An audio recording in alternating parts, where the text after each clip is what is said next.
Good afternoon, everyone. I'm Loretta Ellsworth, Chair of the Programming Committee for MALF. I'm also a member of the Friends of the Lakeville Heritage Library and head of One Book, One Lakeville, our community-wide read program. You'll see a little more of me when we stop for questions as we reach checkpoints in today's presentation.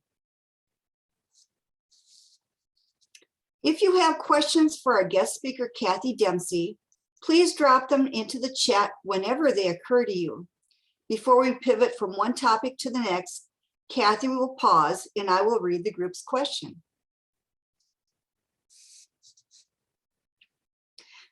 Please use the hand raise function if you have a tech-related issue. Our tech manager, David, will be mindful of raised hands and be in touch with you individually. Now that those housekeeping points are out of the way, allow me to say two other things to set the stage and stoke your excitement. First, we have more than a dozen of you who are attending a MALF webinar for the very first time. We welcome you and thank you for making the time. We know it will be a very enriching experience. Before I pass the reins to Kathy, I wanted to share a few words about how this webinar came about. While none of us are strangers to virtual learning at this point, this particular program is in some ways a first of its kind for MALF. The marketing and communications topics we're delving into today may seem unrelated, but they share something very important in common. Each is in an area that crops up with great regularity in phone calls and email correspondence that our staff and board fields for MALF members. From that fact, we can safely deduce that others may have these same questions too. Our speaker, Kathy Dempsey, was good enough to cater today's content to those expressed needs. I know this tailoring approach took extra time and effort on her part, so I want to offer my thanks to Kathy in advance.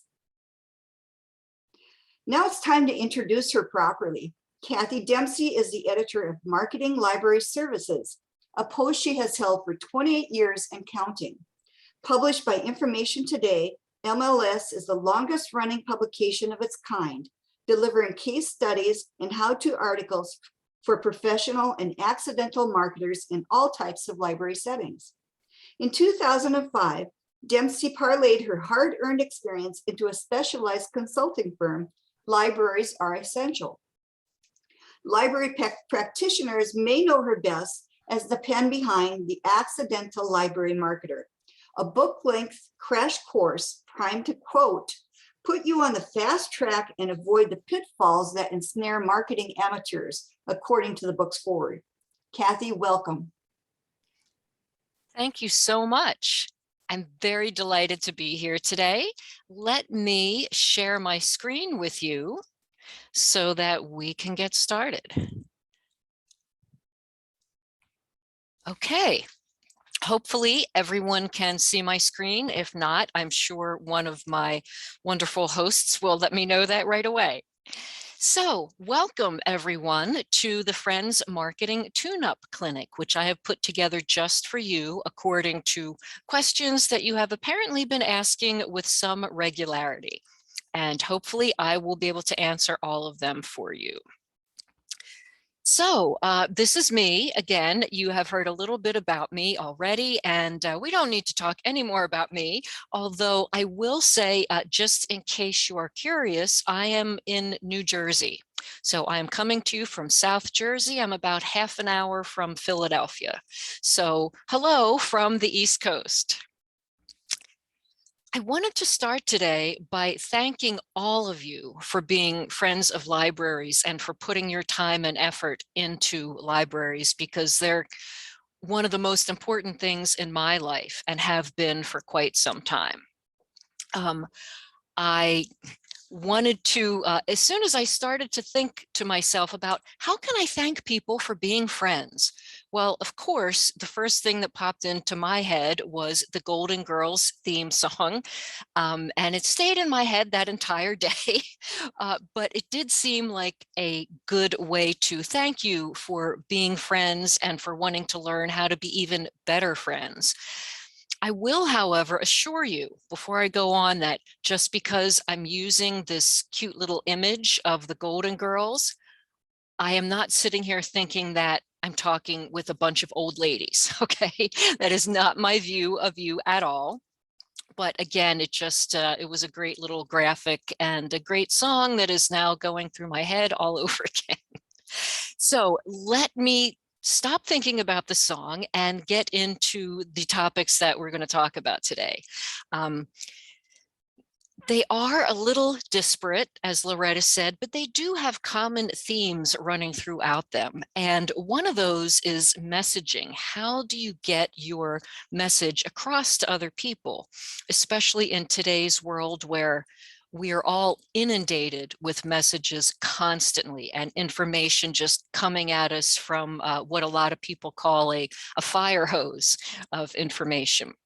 And it is a little difficult to get to be seen and noticed in the midst of all this, which is why this refresher on marketing communication will be so helpful. There are definitely things you can do and strategies that you can learn to stand out above the crowd, and that's what I'm going to help you with today.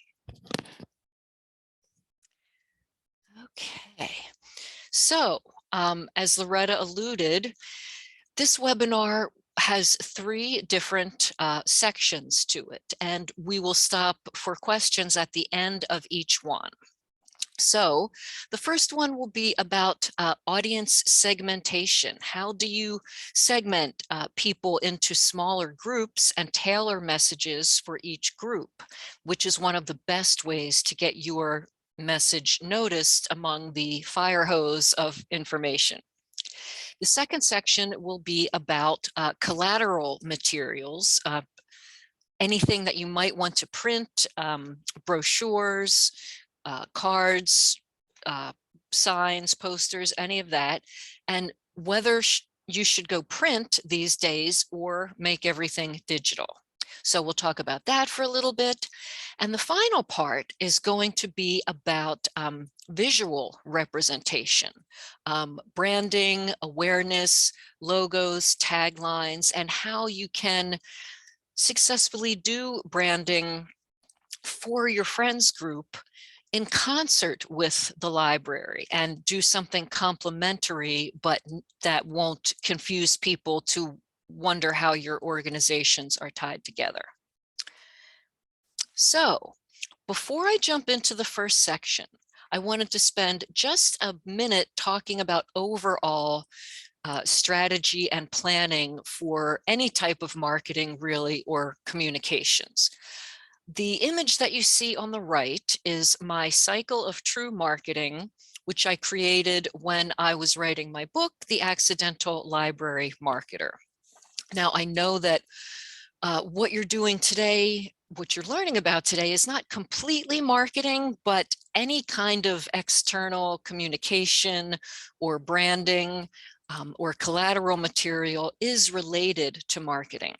So I just wanted to take a minute to point out what I think are 4 of the most important things for you to keep in mind as we talk about this.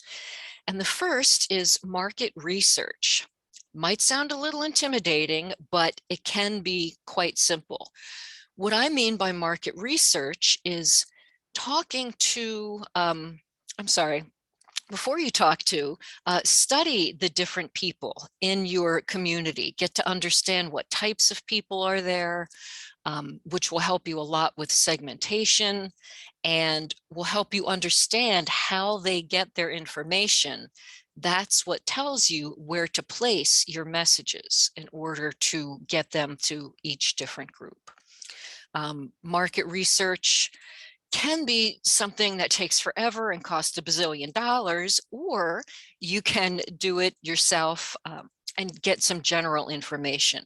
Hopefully the libraries that you work with already have some decent demographic information about the people in their service area. You can also get this info from your town or your city council, county government, whatever applies most to you. They usually have demographic information about their areas as well.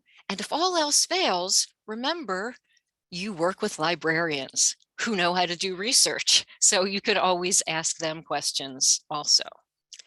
So once you know a little something about the general population in your area, that's when you can start the audience segmentation, which means sending one version of your message to one group of people with whom it will resonate.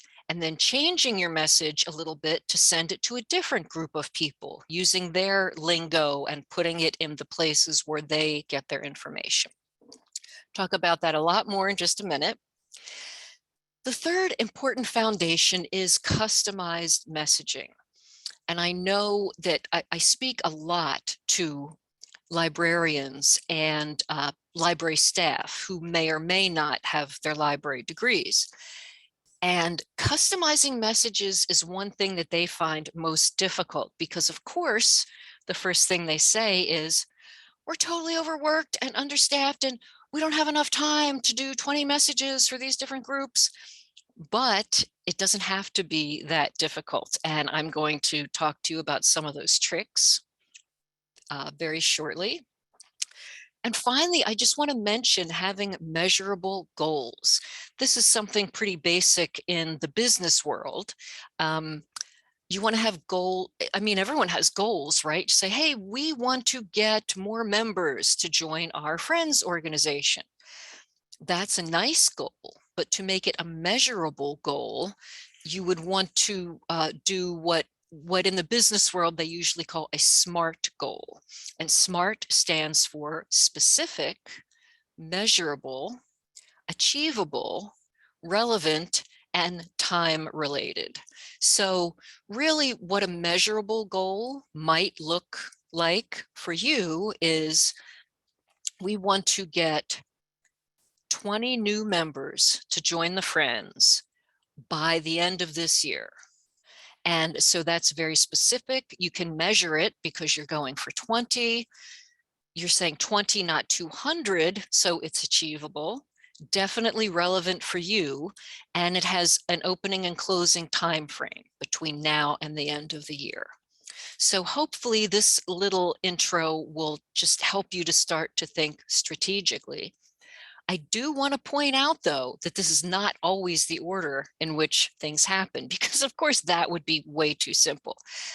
You can start with a goal and work backwards. For instance, here, if you look at the cycle, where you choose your goals is on the bottom, just to the right. It's about halfway through the cycle.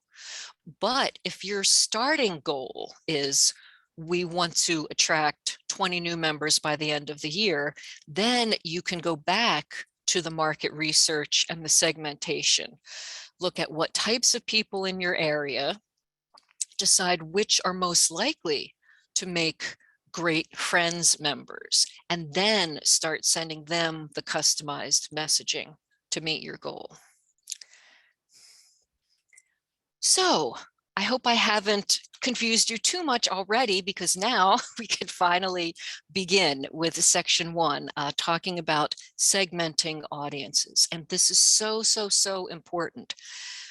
Dividing your audience into different segments is one of the main things that you should really do for any kind of marketing communications.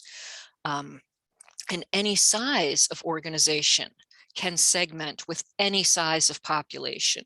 You don't need to be looking at 50,000 people. You can be looking at 1,000 people or 100 people, and still breaking them down into different segments will make your communication more effective. And there's so many ways to segment people. The most simple ways are by age, maybe by gender. And the simplest example of that is libraries already segment by age a little bit, because most of them, if they have space, hopefully, have a separate children's room and maybe a teen section or a young adult section of the library. And maybe they have a special section where they keep their large print books and audio books, which are most often used by senior citizens. So Those are the most basic ways to segment, which your library already does. But there are many more, looking at people's jobs and what industries they're in, their employment, whether they are employed or not, or part-time or full-time or self-employed, and their income level, whether they have children in the home, and where their physical location is in the community. Those are just a few ways to segment audiences. And I put together this image of lots of stock photo people just to try to get you thinking in this way. And you probably see most of these people somewhere in your community.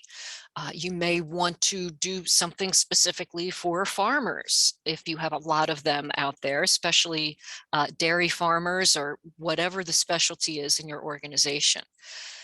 People with various disabilities oftentimes need to get different messages catered to them in different ways. And that's not to even say that everyone with a disability is in the same segment, because there are many types of disabilities.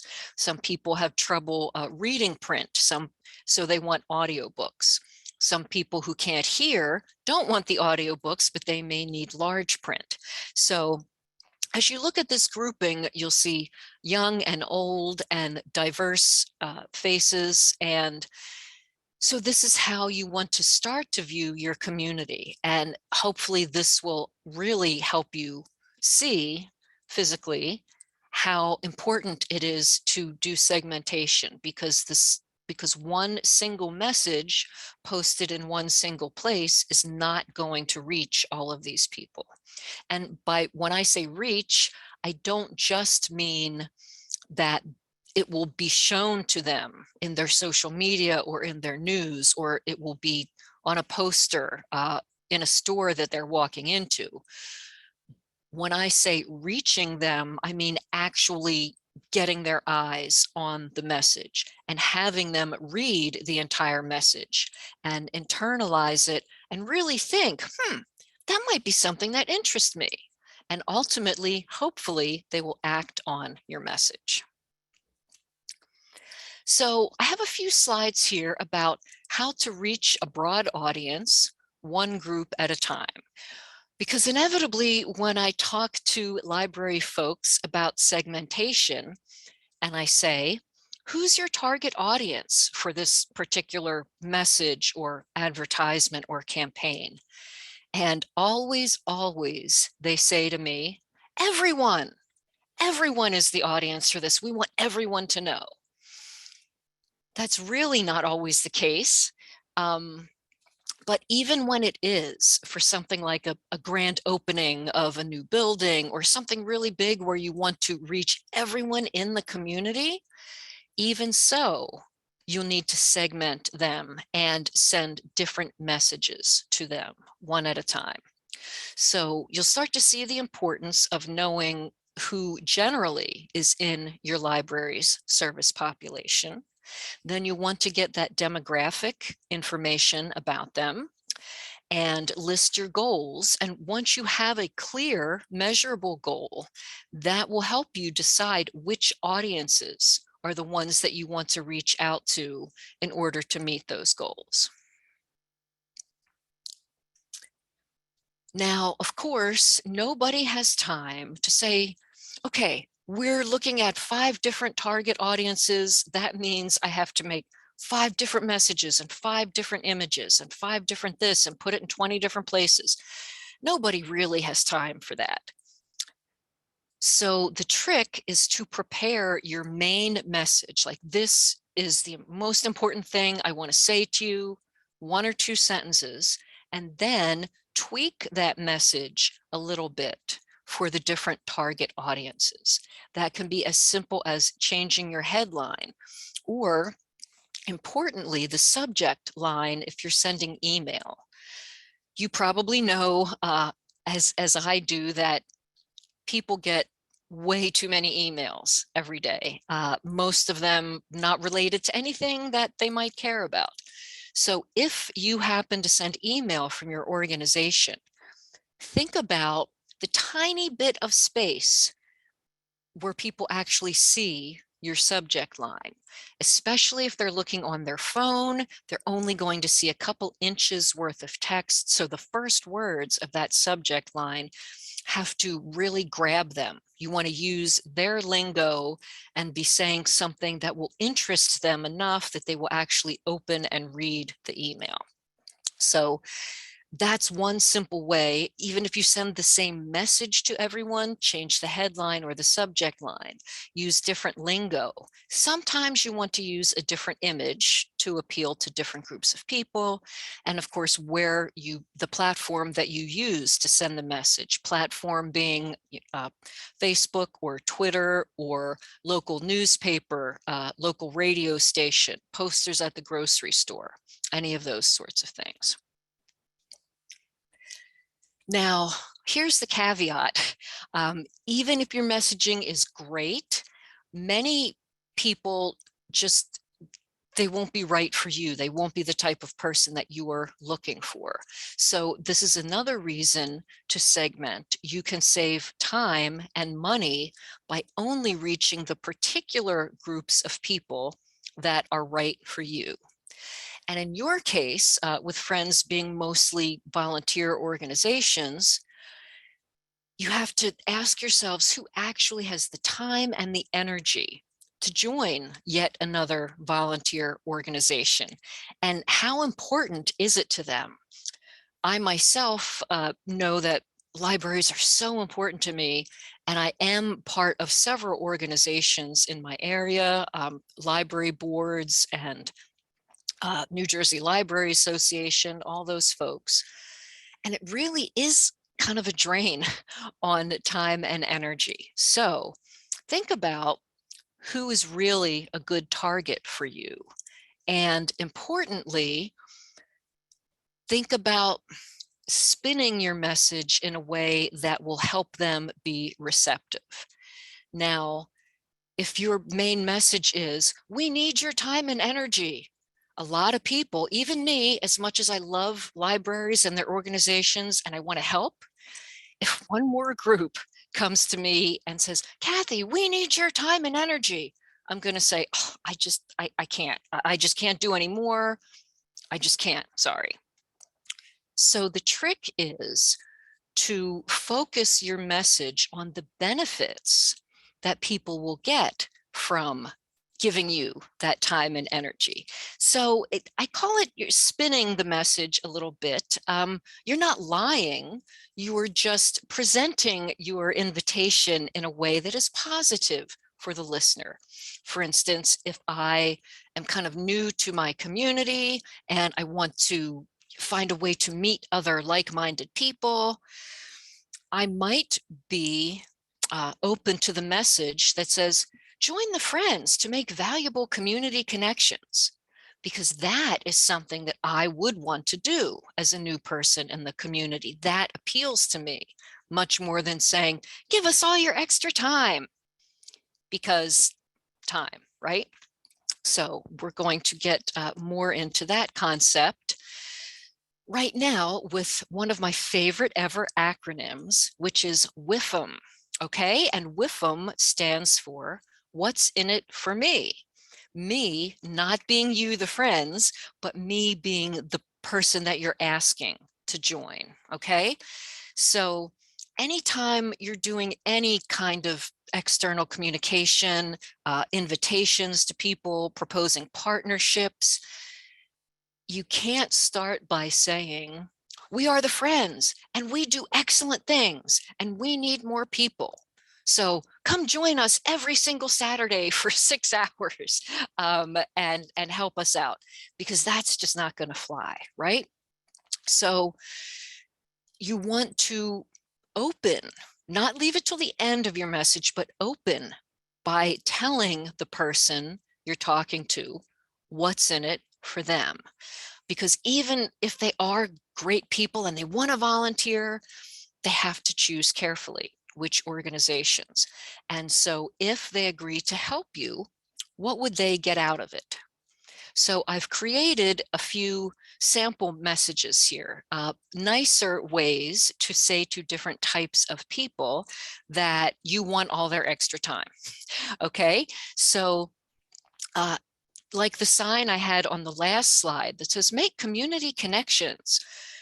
What are the benefits of joining your group? Well, you would be supporting lifelong education in your community because libraries are all about lifelong education. So if you help us support libraries, everyone in our community can be more learned and find out whatever they want to advance their own lives.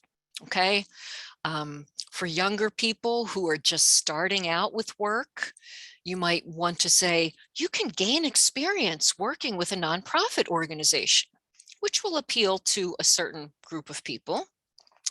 And you can see these other phrases that I've put together along with the types of people that might appeal to, and hopefully start to really get you thinking strategically about how to be convincing when you are asking people for anything, their time, their money, just their thoughtful processes, even to do a survey.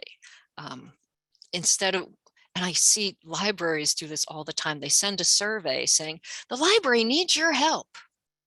Well, to play devil's advocate, maybe I don't feel like helping the library. What's in it for me if I take 15 minutes to do your survey? What's in it for me is you will be creating an organization that will be more useful to you because it knows what you want and it can act on that knowledge. So see how you can kind of spin things a little bit to be more public facing and less facing and talking about your own organization. So that was a lot of information in a short amount of time. And this is the end of the very first section. So I would like to ask Loretta if anyone has given us any questions yet about this. And if you haven't thought of any, this is the time. Please go ahead and ask questions in the chat, and I'll do my best to answer. Well, we do have a couple of questions already, and I see another one that's coming in. The first one was from Dana, and she said, we are a farm town, and I love how she phrases this, just a break in the cornfield. How would you go about segmenting in a place like ours? That's a great question. And I laugh about that because I grew up in a town just like that. It was very rural. Literally, the sign that announces you're welcome to the town was sitting on the edge of a cornfield, and there were only about 500 people. So I completely understand. However, let's just say there's only 500 people in your town. Are they all exactly like one another? Chances are no. Even if they're all farmers, some of them will have young children in school and be looking for things like story times and early literacy programs, while others will be looking for agricultural information. You know, do you have databases from the state extension office that they can search for to find answers to their questions about which fertilizer is the best right now or what the latest soil study was about. So if you, even within your own cornfield, see how people are different. And remember the pictures I had of all the stock photo people, and think of their different needs and their different lingo. You know, farmers or any industry, any job has its own lingo. So talk to them in the lingo that makes sense to them. Like I just said, extension office. People who aren't in agriculture or forestry might not know what extension office means, but they do. So that will get their attention right away. So I hope that helps answer your question about how to segment even a small group in a beautiful green cornfield. It sounds great. Also from Bobby, she says, my friends at the library does a lot of stuff at community festivals. It's the only time and place where the whole community is represented. Is there a way to effectively segment live, or is it moot in that context? Ooh, good question. It's not quite moot in that context, because you can set up your table or your booth with a few different items for different groups of people. Usually at these kind of community festivals, there's always something to keep the kids busy. You know, a little balloon with the library's name on it, or a pencil or crayons or something like that, to give the kids something to do while the adults talk to you. When you see adults there with a small child, and they're probably the caregivers, so you could give them the brochure or the quick elevator speech about your early literacy classes, your story times, any children's things. If you see someone looking like a farmer, not to stereotype, but you know what I mean. Then you'll want to talk to them about those ag databases that you have. So you can slightly segment people even in a live situation by just giving them the right information. And if you're unsure, because of course we don't want to judge books by their covers or farmers by their coveralls, you can ask them, so, what do you do? Don't say, what do you want from the library? Do you come to the library? Why don't you come to the library? Come on. You can say, so what kind of work do you do? What interests do you have? And use that answer to say, oh, you're interested in cooking. Did you know that we have a whole section of just cookbooks? Something like that. So yes, you can segment out loud on the spot. It might take a little practice, but that's okay.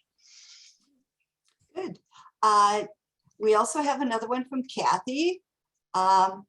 It says, let me see here. We are a small rural library and experience a seasonal rise in our patrons during the cabin season. How would you segment in a place like ours? And she says our seasonal patrons come from within Minnesota and also from out of state.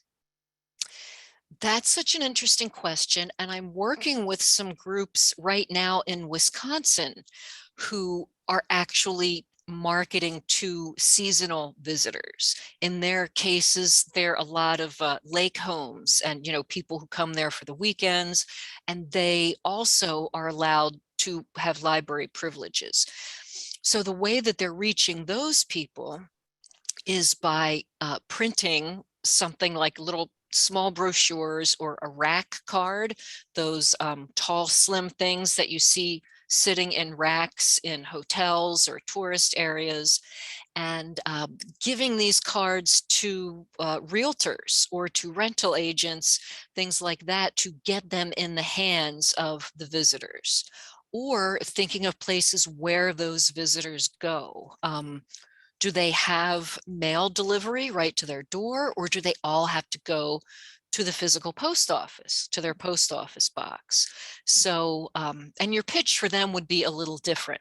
Just because you're away from home doesn't mean you can't get books or whatever it happens to be, whatever you want to share with them. So I hope that helps you to start thinking about how to get in touch with seasonal residents. Okay, and I think that's pretty much it for this segment. Okay, excellent. Well, keep sending those questions in, everyone. Yes, and keep sending those hard questions in and keep me on my toes. We'll see what happens here in our next segment. Okay, so moving on to collateral materials, whether to go print or digital. And I just mentioned things like rack cards. So print absolutely still has a place in all this. The overall question of print versus digital communication really depends on who you're trying to reach. And so again, this goes back to that market research. What types of people are in your service area Who are they? Do they have high income levels with multiple electronic devices in their home? Do they maybe have not so high income levels and everyone is trying to share one tablet to get their homework done and to do all their communications and to stream TV shows? So all of that really informs which way to go with print versus digital, because there are a lot of similarities between the two. I know we immediately start to think of differences, but there are similarities in the costs. It can be very, very small or quite large, depending on what you're printing or if you're doing digital advertising or having digital artwork done. Either way, people look for quality that they want to keep. So I'll talk a little bit more in a moment about single events versus series of events where you want people to keep your promo material a little bit longer. If people aren't interested, print or digital, doesn't make a difference. They're going to get rid of it right away. The one thing that, other than who you're trying to reach, I think the second most important thing is my last point here. Will you be reaching them in person, face to face, where you can hand them something, or in person at the check-in counter of an RV park where people might come for the summer or for a week? Or are you definitely reaching them from afar, in which case digital is usually better? But as I just mentioned, if something really looks cheap, if whatever you're handing out, if it's a bookmark, if it's a flyer, if it looks cheap, people are likely to look at it and toss it.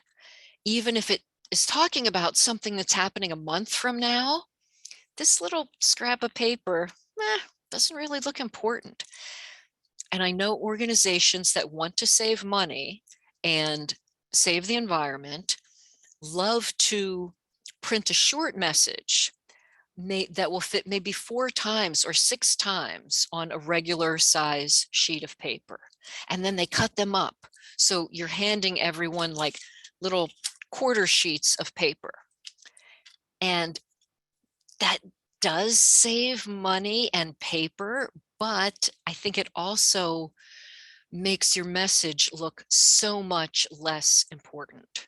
Because if you're handing somebody like a scrap, it doesn't even look worth keeping. Like, why would I bother?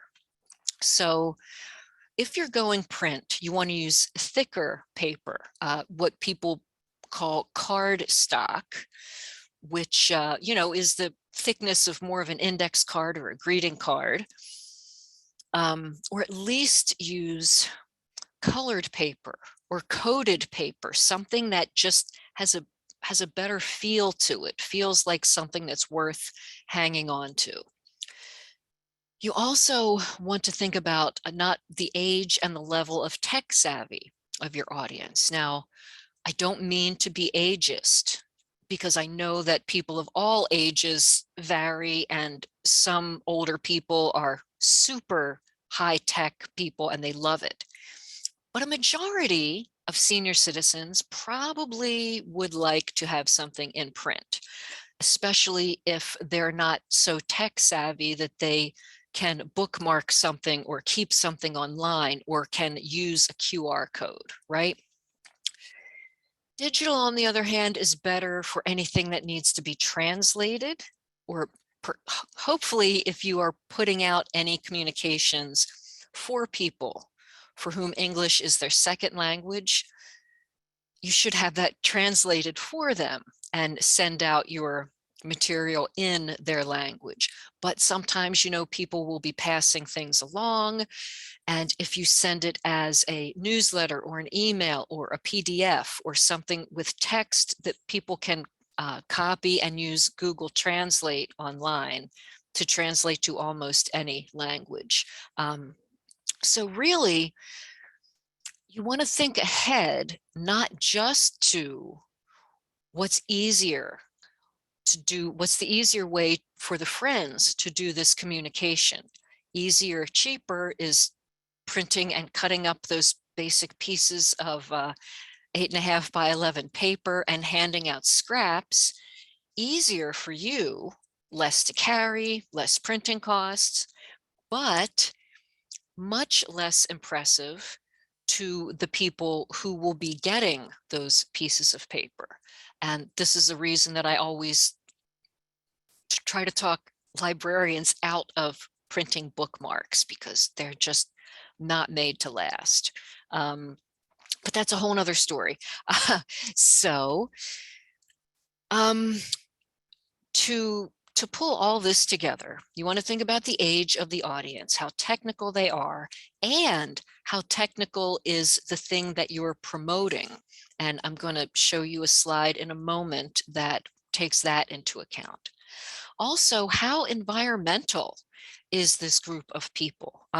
If you're in a cornfield, you may be around a lot of people who are very aware of what chemicals do to the soil, or what cutting down another area of trees to plant another field, what effect that has on the environment. So a lot of people in that area may not want to have paper, especially super heavy stock coated paper, types of things that don't appear to be recyclable. Although in some municipalities, coated paper is no problem to recycle at all, but keep that sort of thing in mind, along with whether you'll be handing these things out in person, and the way, pardon me, the way you promote a single event. These messages and the platforms, the way you send it out, doesn't have to be something that will last for a long time. But if you're promoting a series of events, if you want to say, we will be having tables at every summer festival on the third Saturday of every month from April to October, then you're going to want to give them something a little more long lasting. Also RSVPs, think about something like that. If it's a program or an event that people need to RSVP to, sometimes that's easier to do with a click rather than just calling the library on the phone during the hours they're open, actually talking to a human being, probably several human beings as they get transferred around, and then doing an RSVP that way. So again, think ahead to how you want people to act on the things that you're talking with them about. Now, sometimes you can go print and digital for the same event or marketing campaign. And it's very simple to do in ways like this. I created this silly little image here that you could use as a poster. Put this up in your library, maybe in the teen or the young adult area. You could also use this image to post on social media. So if people, even in print, if there's a QR code on this, people who know what QR codes do will know just to go up and scan that with their phone, and they will be taken directly to a web page with details about the robot building event that perhaps the friends are sponsoring. So it's never a bad idea. I should never say never. It's usually not a bad idea to have both options, print and digital, depending on whom you're trying to reach and why you're trying to reach them. And I'm going to take just a minute here to talk about promotional products, which they can be anything from a tiny little pencil to something gigantic, and prices vary as well. There's a lot to think about if you want to order collateral items or promotional products to give out. Pardon me.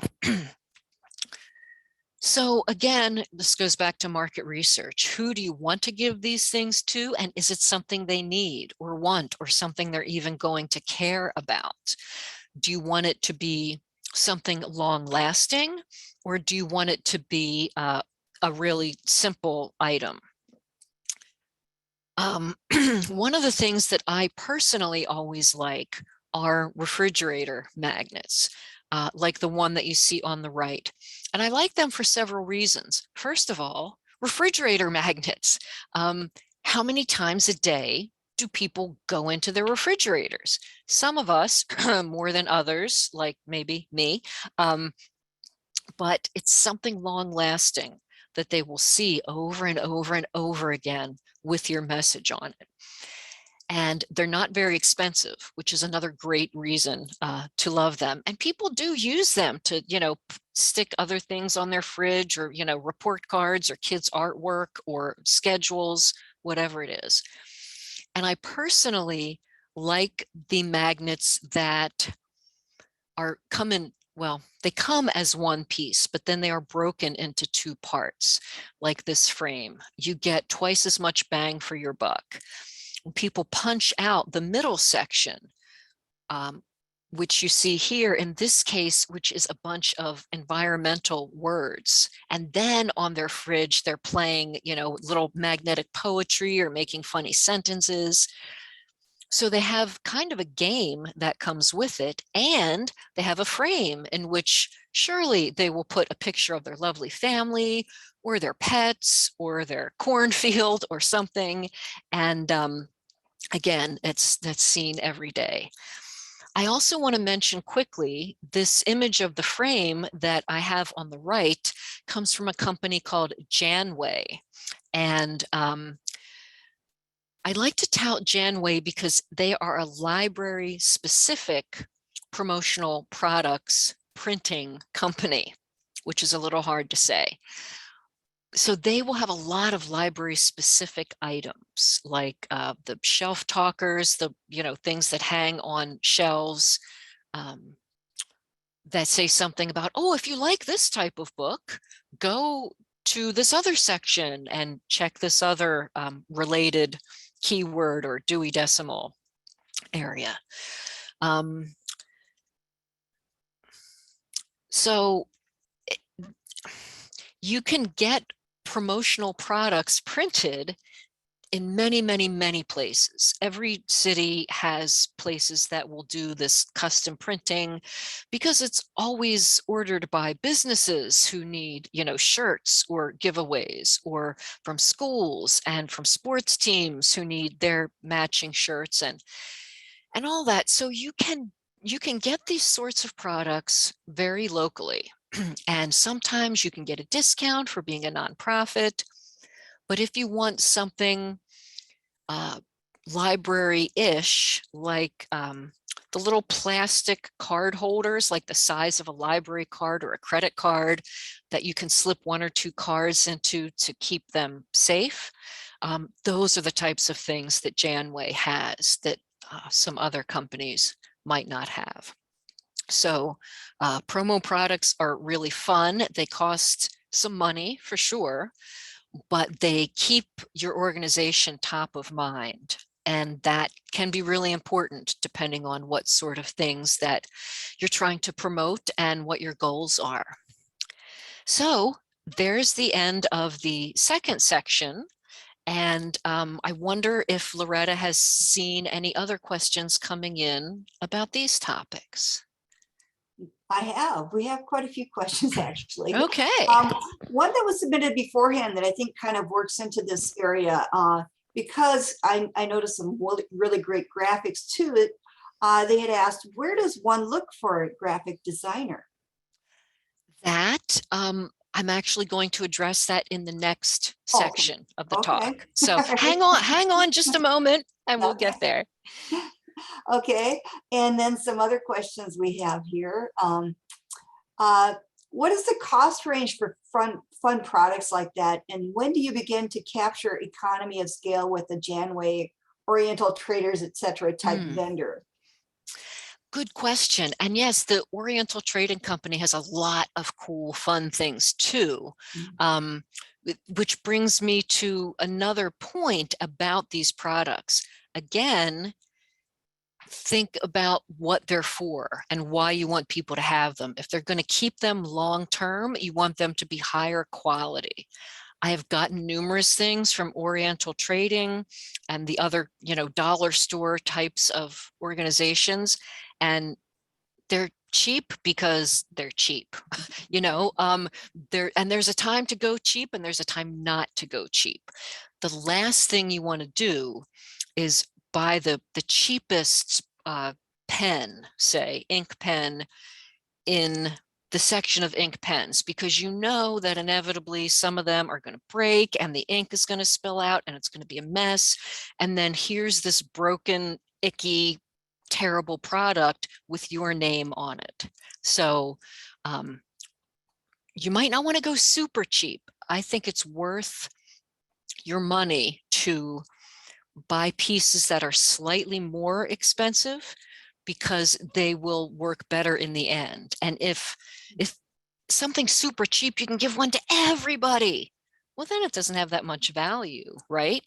But if you have a really cool prize that you can give to only 10 people or only 100 people, that, makes it more important and valuable to their eyes.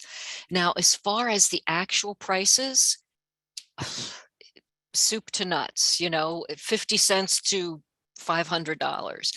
It really depends on what you're looking for, as does the economy of scale.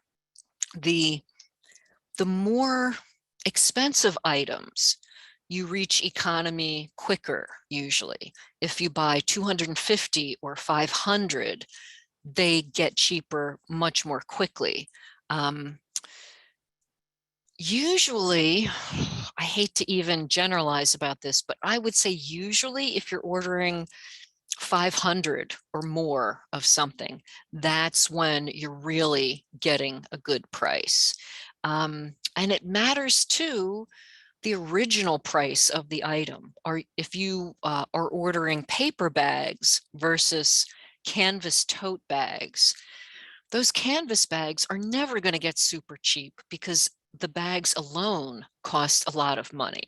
Printing them, once someone sets up your printing, that's usually a one-time charge, and you can print on 10 of them or 10,000 of them, and the price doesn't change all that much. So I would say just go online to Janway or to any local print product company and look at the plethora of really fun, cool things that they have. And most of them have little charts with each and every product that says, if you buy one, it costs this much. If you buy 10, it costs this much, and per piece. So it tells you right there.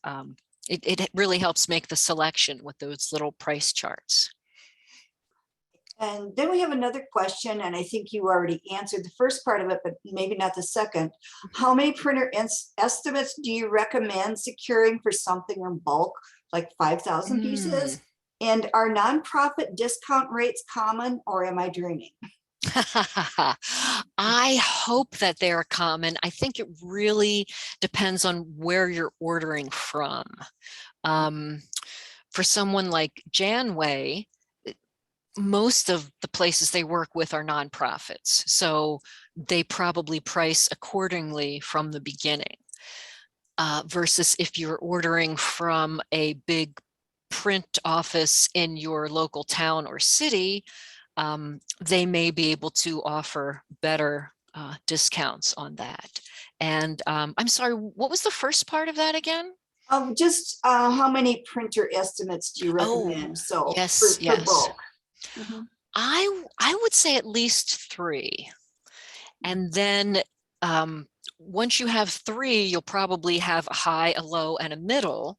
And from there, you can decide if you want to go get a couple more estimates on top of that, because they also take time, with calling or even emailing and then waiting a couple days to get your estimate back. So I would start with 3. And then the more shocked or dismayed you might be by the prices, the more you'll want to go and get a couple more quotes. And this one's a little bit more general. How do you get your friends on board for changes? I'm 30 plus years younger than other board members, and they rather do what has been done in the past instead of moving forward with technology. If we don't get more younger members, our group will disappear. It's common. Yes, I think that the last sentence of that is part of the answer to the question. Mhm. If you don't attract more younger members, this will disappear. Another thing I would say to the older members of the group is, I mean, change is constant, right? One of the only things you can always count on is change. And if you don't keep up with the pace of change, or at least try to look like you're keeping up with the pace of change, people will see you as unimportant. Like they're so old-fashioned, they don't matter in today's world. And that's especially dangerous for things like friends groups or library foundations, because you do a lot of fundraising and you reflect on the library that you work with. So you don't want to reflect poorly on your library. And another thing I would want to put out there is just the things that you want to do as a friends group. They cannot be for you, the friends. They have to be for the library that you have signed up to support, and for the types of people who use the library. So you need to keep up with what they want and what they need and what they like to do. For instance, if you don't have social media accounts at this point, you're at least 10 years behind the curve.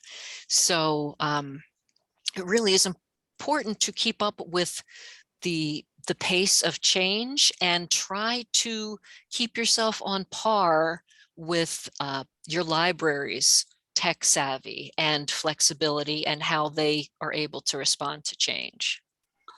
And we did have a question before too, and I think this kind of goes with this, about what if your library, if you have a library that has rather anemic marketing efforts of its own, is there anything a friends group can do within the bounds of its relationship to the library to kickstart the library's anemic marketing efforts? It really needs work. That's a great question. And first of all, I'm so happy that you're concerned with that. Many libraries don't have a staff position of marketer. And so several staff members end up being the accidental marketers, which in my book, literally and figuratively, in my book, they are accidental marketers are people that have been thrust into needing to do marketing and communications and outreach and promotion, but they have never had a class that teaches them how to do that. So they're kind of flying by the seats of their pants. So I guess the first thing you'd want to do is understand why the marketing is anemic. Is it because they don't have a staff position for it, even a part-time position? If the library is open to that, but simply doesn't have the funding, then maybe you could raise enough money to fund a part-time position for them. If their lack of marketing is because the director doesn't believe that marketing is necessary, that's a tough one. In that case, I think you should hire me to have a private talk with that director, because they have some splaining to do to me about why they don't think libraries need to ever reach out to people. But another thing that you can do that is maybe more in the middle and more realistic is to help them learn about marketing, help them support it. You know, say that this year we will give you $1,000, or every year we will commit to give you $1,000 to spend specifically on marketing. And that will give them a little bit of money to get some fresh brochures printed, or to order some of those giveaway items, or to do whatever it is that particular library needs to do. But you can, and if you have members in your friends or in a foundation, or if you know people that are great marketers, ask if they would, come and give a short presentation to the people at the library to explain the value of marketing and how that really positions the library in the community as something that's essential, and not as just that cute little place with books. So I hope that covers that question. Yes. I do have a question too that goes back to the segmenting part of it, your first one. It says, we have a vote coming up in November about a sales tax to raise money for a new library and community center. Are there specific recommendations for marketing for a ballot proposition? Yes, yes, and yes. And I could probably talk for an hour about just that, but instead I am going to go into the chat here for just a second and share a URL with you. So there is a group, another nonprofit, a national organization called everylibrary.org. And they have grown, they started maybe 5 or 6 years ago.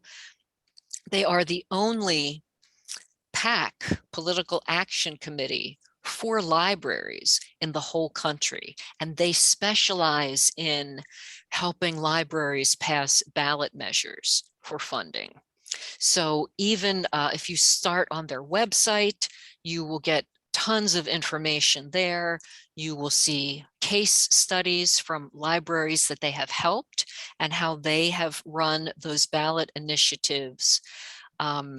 They have put out some publications. They even have an online magazine called The Political Librarian, which you should find links from their website. And they are absolutely hands down the only, and even if there were other groups, they would be the best.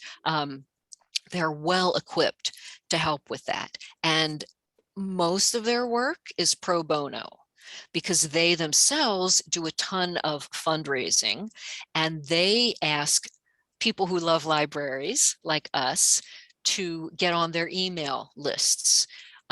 In which cases, occasionally you'll get news about library funding. You might get some petitions to sign, but I just can't say enough about that organization, and they can answer that question much better than I can. And they're super friendly. So if you don't see exactly what you need on their website, absolutely email them, and a really great, super smart person will get in touch with you. Okay, well, that's it. Thanks. Great resources too. Thank you. Okay. All right, so let us jump to the last section, which we should have just enough time for.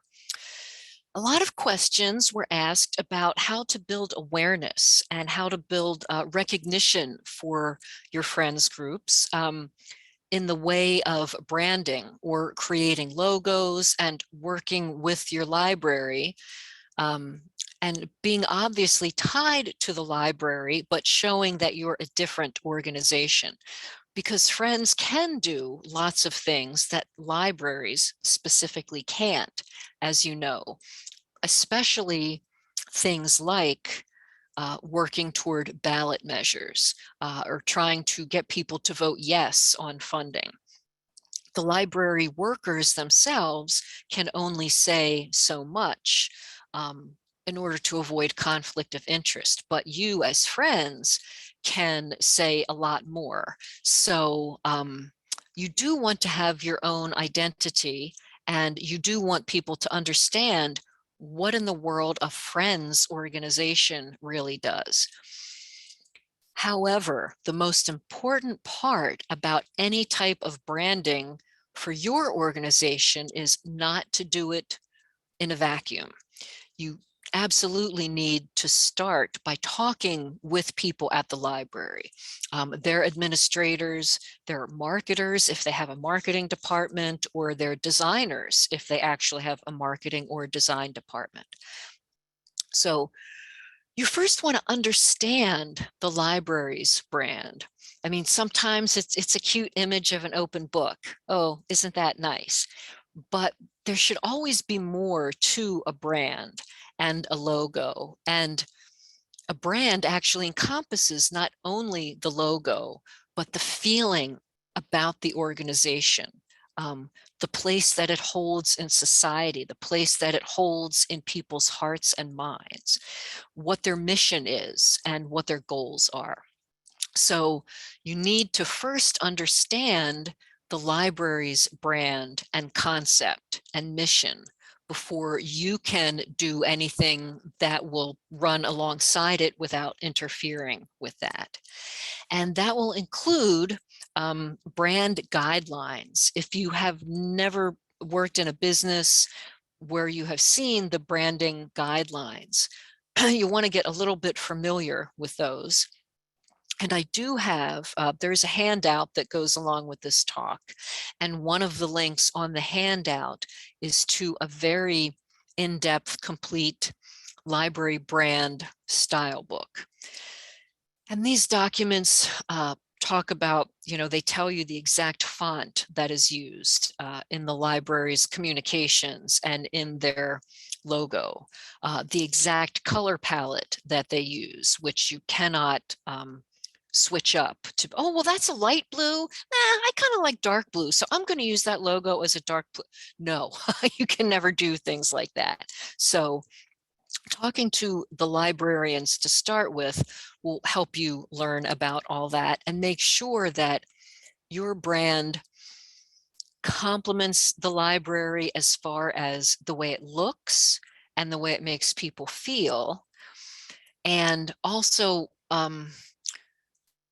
you want it to be complementary, but not confusing the two. You don't want them to be so similar that people have trouble telling them apart. And you definitely don't want it to contradict what the library's brand is trying to present to people. Also, if your library has a separate foundation, in addition to your friends group, then you'll want to bring them into this as well. They probably have a logo and a brand identity and a mission statement. So you want to work with everyone else on a project like this. Now, what you see on the left here is is two images put together that I did myself, which are some of the worst looking branding I have ever seen, because I did it. And this is why I am a marketing person and not a graphic artist. So don't do what I do, but this serves to show you the idea really of a word mark. So a word mark is something like Coca-Cola, where the brand is represented by just the words and not pictures, but the words are always in a specific font, in a specific color, and they always look just like that. For instance, the Coca-Cola brand is so well known around the world that people have done experiments where they write something else, some other words, using that Coca-Cola script. And you can't read those words without thinking about Coke. You should not expect your brand to be quite that familiar, but I bring up the idea of a word mark because sometimes it's just less complicated, less time consuming, and less expensive to choose to go with a word mark instead of having an artist design an image from scratch. So I just want you to know that that's an option. And while I don't see this very often, an organization like Friends could use a word mark, as I did here in my horrible example, to kind of sit under the library's logo, showing literally that the friends support the library. Now, if the library's logo happens to be a tree or something, that might be, an easier way to go about this. Your logo could be something under the tree supporting it, or um, whatever you want it to be. That depends on the mission and all that sort of thing. But what's probably simpler is to ask the library if you can use their font and or their brand colors or similar colors that are part of the color palette of their brand. So just a quick introduction to what it might look like, but get a better designer than me. And fonts are so important. People just kind of, choose a basic font and run with it. But let me tell you that different fonts definitely have different personalities. And if you've never thought of that before, I think this slide will prove that to you. Saying the exact same thing in different typefaces gives it a much different feel. So that's part of the reason for you to find someone who really knows about design, a design professional to work on a logo with you.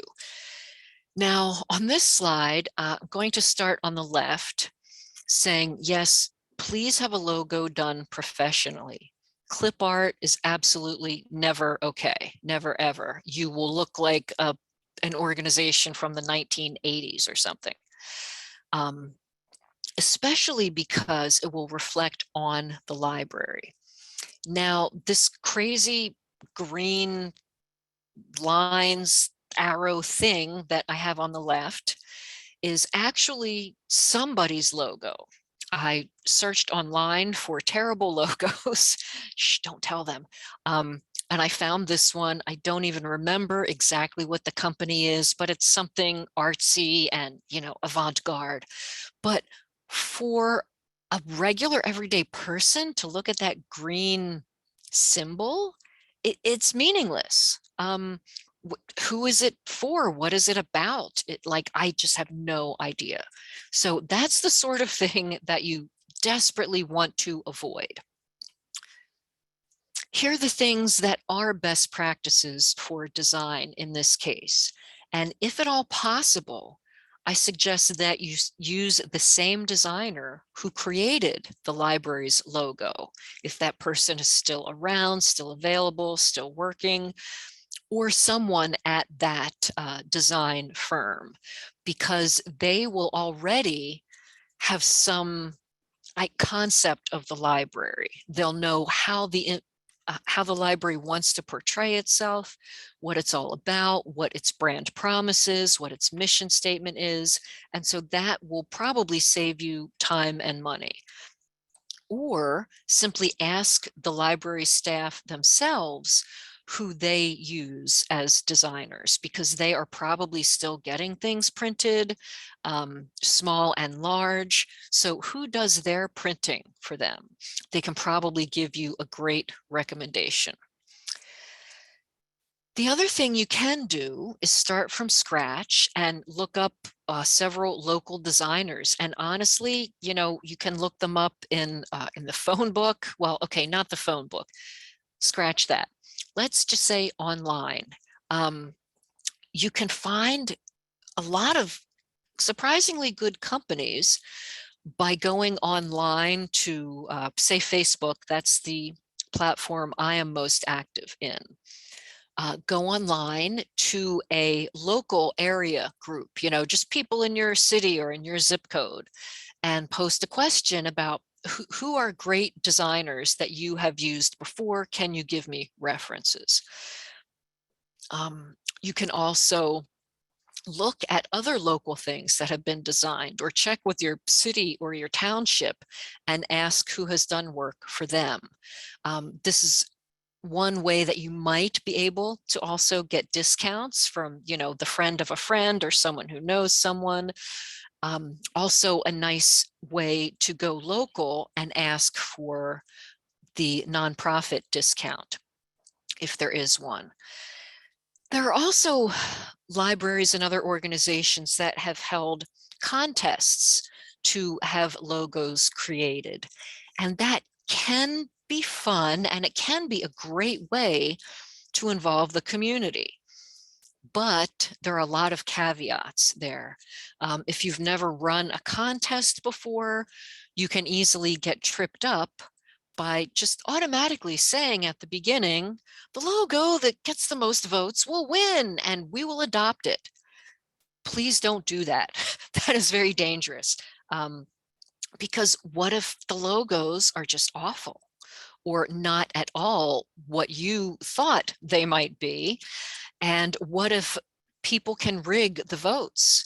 But, say some 19-year-old aspiring graphic artist makes something that they think is really cool, and they can ask all their friends to go online to this particular site and vote for their design.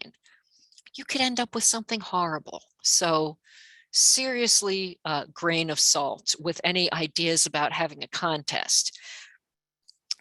The other best practice that will happen automatically, I think, if you use a professional, but just in case, it's about the way that they will deliver your final logo product. They will not just send you one cute little image online. You will want to get that in various formats so that it works for various printing or digital needs that you're going to use down the line. So you will want to get a JPEG from people.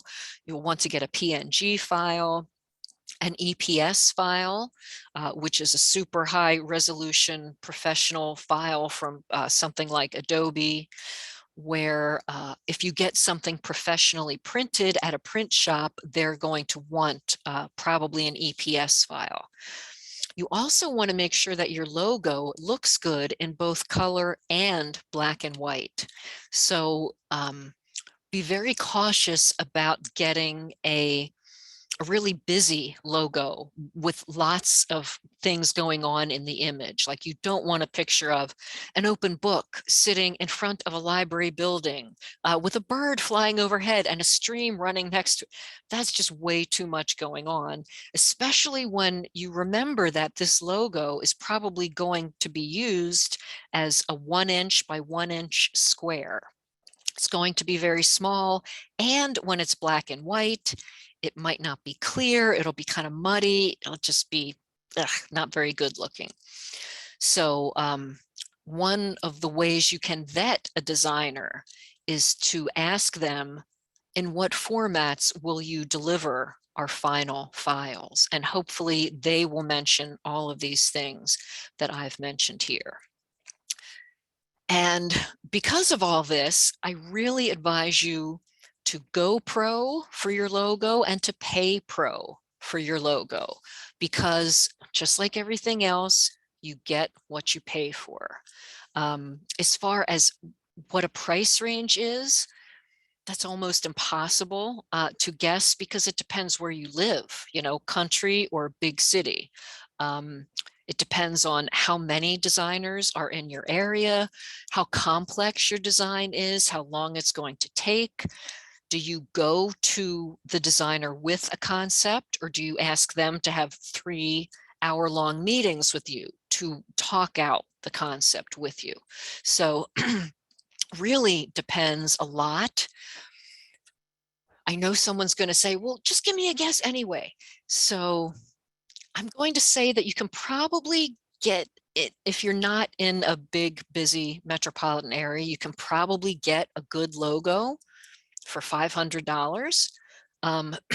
If you're going with a super big, important marketing firm, they may want $5,000, and you really don't need to pay $5,000 to get a simple, nice looking logo that will work for your purposes.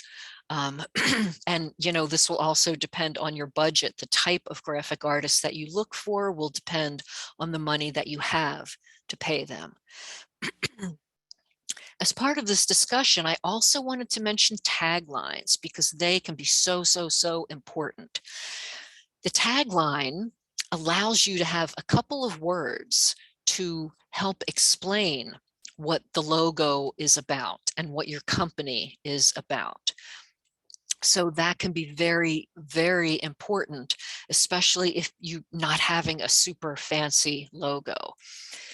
You could say something very direct, like, the the Wisconsin Super Library Friends, supporting Snow Public Library. Or you can say, Snow Library Independent Fundraisers, or whatever your mission is, however you want to present yourself. And so here are numerous taglines, some more useful than others, like Panasonic, ideas for life. Well, that's nice, but that's really broad. So you can see how complex logo decisions can be. And that's why they're very worth talking about with the library, running it past at least a few different designers to get their ideas. And you might even want to do focus groups with the library's board of trustees or some other groups that you're interested in relating to. For instance, even one or two of your main target audiences. You could get a few logo ideas, just little drafts mocked up, and present them to see what these logo ideas make them think about, and what comes to mind when they see them. So branding is not anything to do quickly.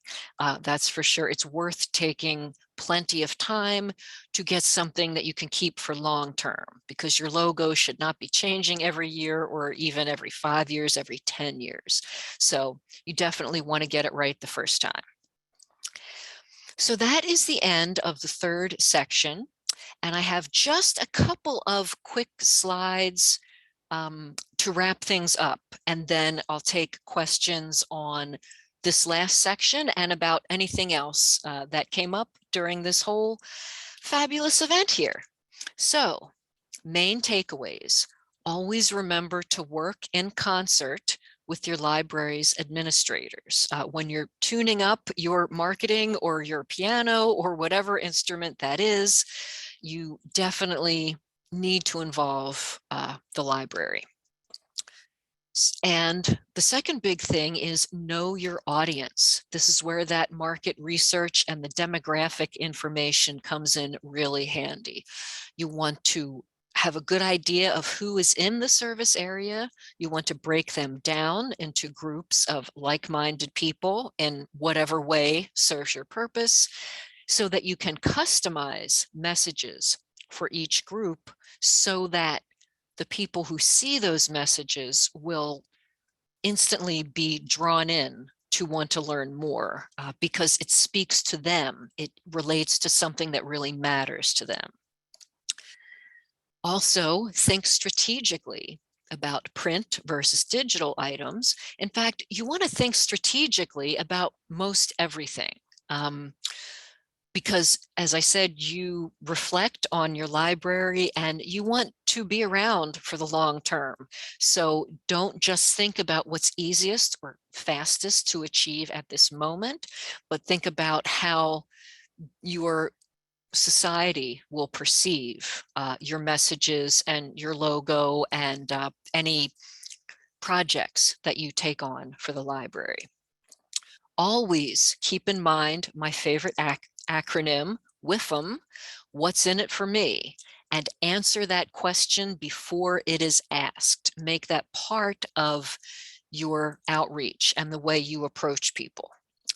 Always remember that your branding should complement the library's branding, and you get what you pay for. So don't go super cheap on anything, because there's a good chance that it will just make you look bad in the end. So my final thought is, your goal as friends, and thank you for being a friend, still in my head, that darn song. Your goal is to have coordinated marketing communications, a chorus of voices singing the same song, because it's not just your friends and it's not just the library, but there's probably a library board and foundation and the library staff and any community partners. Everyone has to work together. Especially if you want your messages to be heard. So follow the lead of the library director, because of course that's why they call them directors, right? And work with your partners as much as you can, because that just makes any campaign even stronger. So now I will happily entertain any final questions that you have. Well, that was wonderful. Thank you so much. I was furiously scribbling notes, even though I know there is a handout coming. but I just needed to write it down for myself anyway. But and one thing I know that with a tagline, you probably would want to have it vetted by the library, obviously. Yes, yes, yes, yes. Right. Do we have any other questions? Let's see. One question that we do have is, as kind of a follow-up question, is just how did the Friends, how does a Friends build its social media following? What recommendations would you make? Let me tell you, it is really difficult to build a social media following. I have had startup accounts for my own consulting company and for some client companies, and don't feel bad if you don't immediately have 500 people loving everything, or even 5 people loving everything, largely because of the algorithms in all the different social media platforms. They show people what the platform thinks they should show people, not what you think you should show people. That said, you want to invite a lot of people to your social media account, and most of them have ways inside the account to say, oh, invite friends to like this. So invite all the people that you know, but also talk to them directly and say, look, I've sent you an invitation for this. I really need some people to come in at the start and give us some likes and share some things to get us going. And there's nothing wrong with asking people specifically to help build your social. That's not cheating. That's just how it works. Also, share your posts from your social account to other ones, like say with the library, obviously, but with other accounts of your town, your city, your municipality. Share those things, and also talk to them directly and follow their accounts, share what they post, and ask them to share what you post. And so just as I was saying on the slide with the director and the chorus, ask everyone who's in the same chorus as you to get involved and share that. And the other thing really is to just have great content. Unfortunately, great content doesn't mean the important things about your organization that you want everyone to know, because that can be a little boring, unfortunately. But having some jokes, some cartoons, some cute, library memes or things like that, those posts get shown more often to more people by the platforms. So while your business may be very serious, you've got to have some fun stuff in there sometimes, or your account will just not be shown. So, those are wonderful. Thank you so much. We really appreciate all the wisdom that we've gained today. Well, delighted to be here. Thank you for having me. And if anyone does have further questions, you can reach me anytime. You will have my contact info when you get the slides, and send me email, give me a call. I'm happy to help with whatever I can. We did. Wonderful. Thanks so much again. You're very welcome. Bye, everyone. Thanks to each of you for tuning in to Friends Marketing Tune-Up Clinic. Please watch your inboxes for a follow-up email from Mel. In it, you'll receive a PDF of today's slide deck, plus an invaluable handout from Kathy. Last but not least, as our regulars may recall from past webinars, you will receive a survey link. We're eager to hear your thoughts on this afternoon's webinar, and just as critical, what you'd like to see next from MALF's educational programming. Before we sign off, I'd be remiss not to conclude this program on marketing with a little plug of our own. If you're not already, sign up today for MALF's free e-newsletter. Our e-blasts are published roughly bi-weekly and contain updates on grants, programming, and resources specific to Friends of the Library. You can sign up via the link on the screen or wait for that follow-up email. Thank you and have a great rest of your day.